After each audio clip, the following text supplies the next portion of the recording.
Welcome back to my channel the magic world. আজকে আমি তোমাদেরকে অ্যাডব অ্যানিমেটেড ইন্টারফেসটাকে বোঝাবো। তো চলো লেটস স্টার্ট। অ্যাডব অ্যানিমেটটাকে ওপেন করতে গেলে প্রথমে যেটা দরকার সেটা হচ্ছে আমরা এই উইন্ডোটাকে পাবো। সেখানে আমরা নিউ ফাইল করছি এবং এখানে আমাদের বেশ কিছু আমাদের স্টেজের কিছু সাইজেস রয়েছে। তো সেই সাইজেস গুলো আমরা এই নিউ ফাইলের মধ্যে থেকেও পাবো। তো আমি এখান থেকে গিয়ে নিউ ফাইল করলাম। নিউ ফাইল করলে আমার একটা নতুন উইন্ডো ওপেন হবে যেখানে আমাদের বিভিন্ন রকমের স্টেজ সাইজ রয়েছে।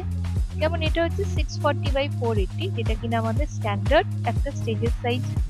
এটা হচ্ছে এইচডি 1280 720, আর যেটা ফুল এইচডি সেটা হচ্ছে 1920 1080, যেটা আমরা ফুল স্ক্রিন একটা অ্যানিমেটেড ভিডিও ফাইলস আমরা দেখতে পাবো। তো এখন আমি এটাকে স্ট্যান্ডার্ড একটা স্টেজ সাইজটাকেই নিচ্ছি এবং এখানে আমাদের আরো কিছু অপশনস রয়েছে, যেমন ইউনিটস যেটা রয়েছে সেটা বাই ডিফল্ট পিক্সেলস থাকে। ফ্রেম রেট, যে এক সেকেন্ডে আমার কতগুলো ফ্রেম আমি একসঙ্গে দেখতে পাবো সেটাই হচ্ছে আমাদের ফ্রেম রেট, সেটাও এখানে আমাদের রয়েছে, সেটা কিনা 30 সেকেন্ড। তো এই 30 ফ্রেমটাকে আমরা চাইলে কমাতেও পারি, পরবর্তীকালে আমরা চাইলে এটাকে বাড়াতেও পারি, কিন্তু বাই ডিফল্ট এটা আমাদের 30 ফ্রেম রেটটা থাকে। আর নেক্সট যেটা হচ্ছে প্ল্যাটফর্ম টাইপ, যেখানে আমরা অ্যানিমেশনের জন্য কিছু অ্যাকশন স্ক্রিপ্ট দিতে পারি। তো এখানে সেই অ্যাকশন স্ক্রিপ্টটা হচ্ছে 3.0, যেটা বাই ডিফল্ট করাই থাকে। এবার আমি ক্রিয়েট অপশনসটাকে ক্লিক করব। যে মুহূর্তে ক্রিয়েট অপশনসটাকে ক্লিক করলাম আমার অ্যাডব অ্যানিমেটটার ইন্টারফেসটা এরকম দেখতে লাগে। এখানে বেশ কিছু মেনু বারস রয়েছে। এটা আমার টুল প্যালেট, এটা হচ্ছে আমাদের প্রপার্টি প্যালেট, এবং নতুন যেটা সেটা হচ্ছে এটা, যেটা কিনা বলা হচ্ছে টাইমলাইন প্যানেল। এই টুলস গুলো যেগুলো রয়েছে, এই প্রত্যেকটা টুলস এর নিজস্ব কিছু যে প্রপার্টিজ গুলো রয়েছে সেই প্রপার্টিজ গুলোকে আমরা এই প্রপার্টি প্যানেলে পাবো। প্রপার্টি প্যানেলটা কখনো যদি না দেখতে পাও তাহলে উইন্ডোজ মেনুতে গিয়ে এখান থেকে প্রপার্টিজ বলে যে অপশনসটা আছে সেটাকে যদি চেক অন করে নাও তাহলে এই প্রপার্টি প্যানেলটা দেখতে পাবে। টাইমলাইন প্যানেল, যেহেতু আমার এটা একটা অ্যানিমেশন, তাই সেখানে অনেকগুলো ইমেজেস পরপর সিকোয়েন্সিয়ালি যদি সাজিয়ে রাখি এবং সেটাকে যদি একটা পার্টিকুলার স্পিডে যদি রান করে তাহলে একটা মোশন গ্রাফিক্স, একটা ইলিউশন ক্রিয়েটেড হবে, সেটাকেই আমরা অ্যানিমেশনস বলছি। তো সেই জন্য এখানে কোনো স্টিল ইমেজগুলোকেই আমরা রাখছি, কিন্তু সেটাকে আমি পরপর রাখছি। এই যে পরপর রাখার জন্য কিভাবে রাখবো সেটার জন্য আমাদের এই টাইমলাইনটা দরকার। এই টাইমলাইনটার মধ্যে আমাদের যেটা রয়েছে সেটা হচ্ছে এখানে একটা লেয়ার রয়েছে, এটা হচ্ছে আমাদের প্লে হেড, এবং এখানে বেশ কিছু এরকম ছোট ছোট বক্সের মতো দেখতে পাচ্ছি যেগুলো কিনা আমরা বলবো হচ্ছে ফ্রেমস। এগুলোকে বলে হচ্ছে ফ্রেমস।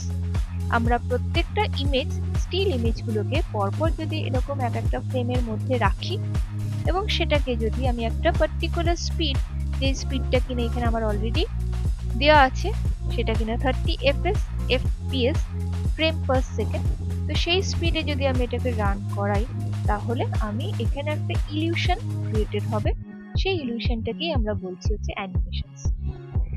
আর এই যে মাঝখানের জায়গাটা, এটাকে বলা হয় হচ্ছে স্টেজ। যেহেতু আমরা এখানে অ্যানিমেশনস করছি তাই এটাকে আমরা স্টেজ বলবো। যখন আমরা কোনো স্টিল ইমেজ নিয়ে কাজ করি তখন সেই স্টেজের কিংবা সেই সাদা পেজটাকে আমরা বলি হচ্ছে আর্টবোর্ড, কিন্তু যেহেতু আমরা এখানে অ্যানিমেশন করব তাই এইটাকে আমরা বলছি হচ্ছে স্টেজ। দেখো এখন স্টেজটার উপরে যদি আমি সিলেকশনস করি তাহলে স্টেজের রিলেটেড আমার বেশ কিছু প্রপার্টিজ আমার এই প্রপার্টি প্যানেলে দেখতে পাবো। কি কি রয়েছে? ফার্স্ট অফ অল স্টেজের সাইজ, যেটা কিনা আমরা প্রথমেই ফাইল থেকে নিউ উইন্ডোতে গিয়ে দেখতে পেয়েছিলাম। তো যদি মনে করি যে এখান থেকে আমি আবারও এই স্টেজের সাইজটাকে চেঞ্জ করতে চাই তাহলে আমি এই প্রপার্টি প্যানেলে গিয়ে স্টেজের এগেনস্টে তার উইডথ এবং হাইটটাকে আমি চেঞ্জ করতে পারি। ফাইল থেকে নিউতে যখন গেছিলাম তখন আমার ফ্রেম রেট কিংবা ফ্রেম পার সেকেন্ড, এফপিএস এর ফুল ফর্ম হচ্ছে ফ্রেম পার সেকেন্ড, এক সেকেন্ডে সে কতগুলো ফ্রেমকে কভার করবে, তো সেটা বাই ডিফল্ট ছিল 30, যেটা কিনা আমাদের বাই ডিফল্ট থাকে। কিন্তু আমি যদি মনে করি যে আমার এই এফপিএস কিংবা আমার এই স্পিডটাকে একটু কমাতে চাই তাহলে আমি এখান থেকেও কমাতে পারি, অথবা ফাইল থেকে নিউতে যখন আমি করেছিলাম সেখানে গিয়েও আমি ওটাকে চেঞ্জ করতে পারি। এই যে আমাদের এখানে কিছু টুল প্যালেটস রয়েছে, এই টুল প্যালেটস গুলো আমার বেশ কিছু ডিভিশনস রয়েছে। এই উপরের অংশটা যেটা রয়েছে সেটা হচ্ছে মেনলি আমাদের সিলেকশন প্যালেট। পরের যে অংশটা রয়েছে সেটা হচ্ছে মেনলি আমাদের ড্রয়িং প্যালেট, কিংবা ড্রয়িং করার বেশ কিছু টুলস রয়েছে। তার জন্য আমাদের পেন্সিল টুল রয়েছে, ব্রাশ টুল রয়েছে, ইরেজার টুল রয়েছে। কালার ফিল করার জন্য আমাদের বেশ কিছু আমাদের এখানে অপশনসও রয়েছে, like gradient colours, gradient fill colours. এবং এই লাস্টের যে প্যানেলটা রয়েছে সেটা হচ্ছে আমাদের প্যানিং করা, মানে আমার এই স্টেজটাকে যদি আমি কিছু কখনো জুম করতে চাই তাহলে জুম করতে পারি, আমি যদি এই স্টেজটাকে কখনো প্যানিং করতে চাই তাহলে প্যানিংও করতে পারি। আর লাস্টে যে দুটো অপশনস রয়েছে সেটা হচ্ছে আমাদের কালার ফিল করা, এটাকে বলা হচ্ছে ফিল কালার, আর এটা হচ্ছে আমাদের আউটলাইন কালার কিংবা স্ট্রোক কালার।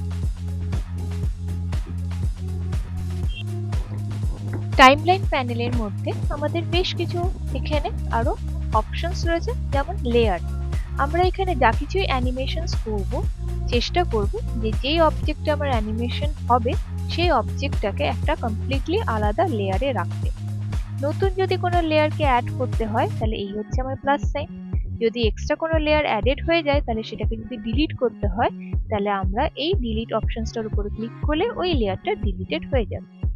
তাছাড়াও আমাদের এখানে টাইমলাইনের মধ্যে কিছু আমাদের কন্ট্রোলার রয়েছে, যেমন আমি এখানে প্লে করতে পারি, আমি এখানে একদম লাস্ট ফ্রেম অব্দি যেতে পারি, কিংবা পরপর ফ্রেমগুলো অব্দি যেতে পারি, আমি এটাকে প্রিভিয়াস ফ্রেমও নিয়ে আসতে পারি। এখানে আমাদের আরো কিছু অপশনস রয়েছে, যেমন আমি এখানে অনিয়ন স্ক্রিনিং করতে পারি, আমি এখানে ক্যামেরাও অ্যাড করতে পারি। তো চলো আজকে প্রথমে কয়েকটা আগে কিছু শেপস নিয়ে বলি। এখানে কিছু শেপস রয়েছে, যে শেপস গুলোকে নিয়ে আমরা কিছু অ্যানিমেশনস করতে পারি। প্রথমে যে শেপস গুলো রয়েছে সেটা হচ্ছে rectangle tool, oval tool and polish dot. যখনই দেখো আমি রেক্ট্যাঙ্গেল টুলটাকে সিলেকশনস করলাম, আমার এখানে তার প্রপার্টি প্যানেলে সঙ্গে সঙ্গে তার যে প্রপার্টিস গুলো রয়েছে সেগুলো আমার এখানে দেখা যাচ্ছে। যেমন এই রেক্ট্যাঙ্গেলটাকে যদি আমি স্টেজের উপরে এরকম ভাবে কোনো একটা কর্নার থেকে যদি ড্র করি তাহলে এখানে যে ফিল কালারটা আছে সেই ফিল কালারটা দিয়ে এটা ফিল হয়ে যাবে, এখানে যে স্ট্রোক কালারটা আছে সেটা দিয়ে এটা স্ট্রোকটা ফিল হয়ে যাবে।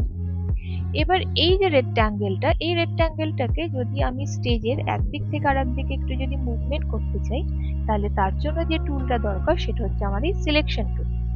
প্রত্যেকটা টুলসের পাশে দেখবে একটা করে ব্র্যাকেট দিয়ে একটা করে অ্যালফাবেট লেখা আছে। তো এই অ্যালফাবেট গুলো অ্যাকচুয়ালি হচ্ছে এই টুলসের শর্টকাট, মানে কিবোর্ড শর্টকাট।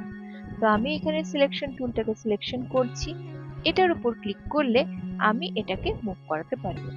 কিন্তু যেহেতু এটা আমার একটা রেক্ট্যাঙ্গেল, এই রেক্ট্যাঙ্গেলের সঙ্গে আমার তার চারটে সাইডও রয়েছে, তাই পুরো একটা rectangle with along with their সাইডসকে যদি সিলেকশনস করতে হয় তাহলে এই রেক্ট্যাঙ্গেলটার উপরে ডাবল ক্লিক করলে তবে কি আমার সমস্তটা সিলেক্টেড হবে।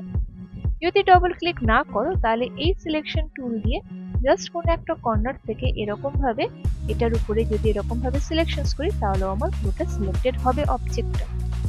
এবং তারপরে আমি সিলেকশন টুল দিয়ে এটাকে যে কোনো একটা স্টেজের এই প্রান্তে এবং ও প্রান্তে আমি এটাকে মুভ করাতে পারি। এছাড়াও আমার এখানে বাই ডিফল্ট যে ফিল কালার এবং যে স্ট্রোক কালারটা রয়েছে সেটাকে আমরা চেঞ্জ করতে পারি। আমরা প্রপার্টি প্যানেলে গিয়ে এই ফিল কালারের এগেইনস্টে আমি যদি এখানে ক্লিক করি তাহলে আমার এখানে একটা কালার প্যালেট ওপেন হবে, যেখান থেকে আমার নিজের পছন্দসই আমি যে কোনো কালারকে একটা ফিল করতে পারি। আমি এখান থেকে কোনো একটা স্ট্রোক কালারকেও সিলেকশনস করে এখান থেকে সেটাকে ফিল করতে পারি। স্ট্রোকের জন্য আমার কিছু স্ট্রোকের সাইজ রয়েছে, মানে এখানে যে স্ট্রোকটা রয়েছে সেটার একটা মিনিমাম উইডথ রয়েছে, সেই উইডথটাকে আমি চেঞ্জ করতে পারি। এবং এই যে উইডথটা যেটা চেঞ্জ করলাম তার সাথেও আমার কিছু স্ট্রোকের স্টাইল রয়েছে। বাই ডিফল্ট এটা আমাদের এরকম হেয়ার লাইন থাকে, আমি এটাকে ডটেড লাইন্স করতে পারি। একটু স্ট্রোকের সাইজটাকে কমিয়ে দিলে আমি ডটেডনেসটাকে দেখতে পাবো। আমি এরকম ভাবে কিছু র্যাক টাইপ অফ এফেক্ট দিতে পারি, আমি এরকম হ্যাচড কিংবা স্ট্রিপল টাইপ অফ এফেক্ট দিতে পারি, আমি এরকম ভাবে কিছু হ্যাচ টাইপ অফ এফেক্ট আমি ক্রিয়েট করতে পারি অ্যাজ এ স্ট্রোক। তো এগুলো হচ্ছে আমাদের বাই ডিফল্ট কিছু প্রপার্টিস। এবং এই স্টাইলটার মধ্যে পাশে দেখো তিনটে ডট আছে, তার মানে এই স্টাইলটার এখানে যে কটা লিস্টেড রয়েছে তার বাইরে যদি আমি আরো কিছু অ্যাড করতে চাই, তাহলে সেইখানে আমার এই 3টে ডটের উপর ক্লিক করলে স্টাইল অপশনসে গিয়ে আমি এডিট স্ট্রোক স্টাইলের উপর ক্লিক করলে আমি এই স্টাইলটাকে আরো কিছু ভাবে চেঞ্জ করতে পারি। যেমন এটা কিনা একটা সলিড, আমি এটাকে বললাম যে না এটা ড্যাশড হবে, এবং এটাকে আমি ড্যাশটার কতগুলো টাইপ অফ ড্যাশড হবে, কতগুলো আমি ড্যাশ রাখতে চাইছি সেটাকে আমি ইনক্লুড করতে পারি। একটা ড্যাশের সঙ্গে আর একটা ড্যাশের মাঝখানে কতটা আমাদের স্পেস থাকবে সেটাকেও আমি ইনক্লুড করতে পারি। এরকম ভাবে আমরা যে কোনো একটা বাই ডিফল্ট যে স্ট্রোকের স্টাইলটা থাকে সেটাকে আমি ফার্দার এডিট করে কাজটা করতে পারি, এবং এখান থেকে আমি স্ট্রোকের উইডথটাকেও আমি বাড়িয়ে দিতে পারি, আবার স্ট্রোকের উইডথটাকে আমি কমিয়েও দিতে পারি, এবং সেটাকে আমি ইউজ করতে পারি।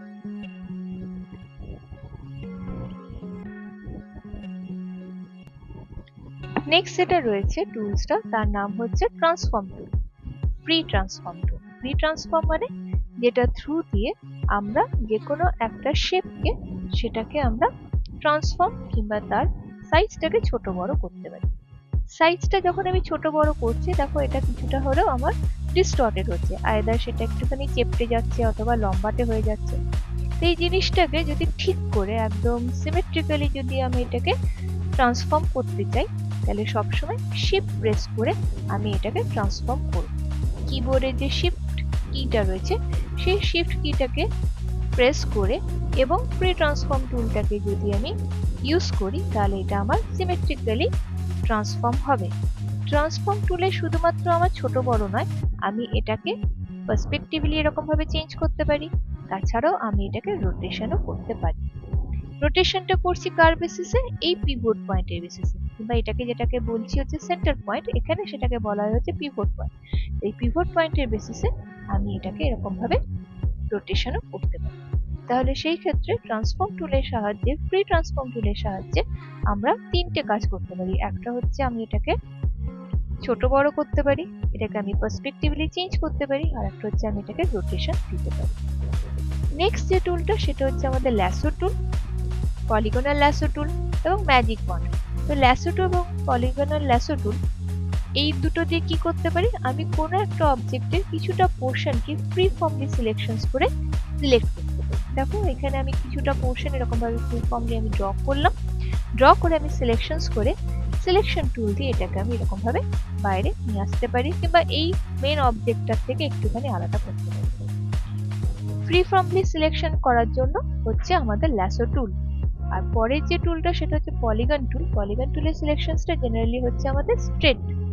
আমি এরকম ভাবে স্ট্রেট কিছু লাইনসের থ্রু দিয়ে ড্র করে আমরা কোনো একটা সিলেকশনস করতে পারি। এই দুটো টুলসই হচ্ছে আমাদের সিলেকশন টুল, কিন্তু দুটোকে আমরা দুভাগে ভাগ করছি, একটা হচ্ছে ফ্রি ফর্ম সিলেকশন আর একটা হচ্ছে স্ট্রেট লাইন সিলেকশনস। আর একটা যে সিলেকশন আছে সেটা হচ্ছে ম্যাজিক ওয়ান্ড। এই ম্যাজিক ওয়ান্ডের থ্রু দিয়ে আমরা জেনারেলি কোনো একটা কালারকে সিলেকশনস করি, কিন্তু এটা আমাদের এই শেপের জন্য অ্যাপ্লিকেবল নয়, এটা আমি কোনো একটা আলাদা কোনো বিটম্যাপ ইমেজের উপরে অ্যাপ্লাই করতে পারি। তো আজকে ইন্টারফেসটা এটুকুই থাকলো। নেক্সট আর একটা ভিডিওতে আমি আর বাকি টুলস গুলোকে বলবো। So I hope you enjoy this video. See you in the next video. Till then, goodbye.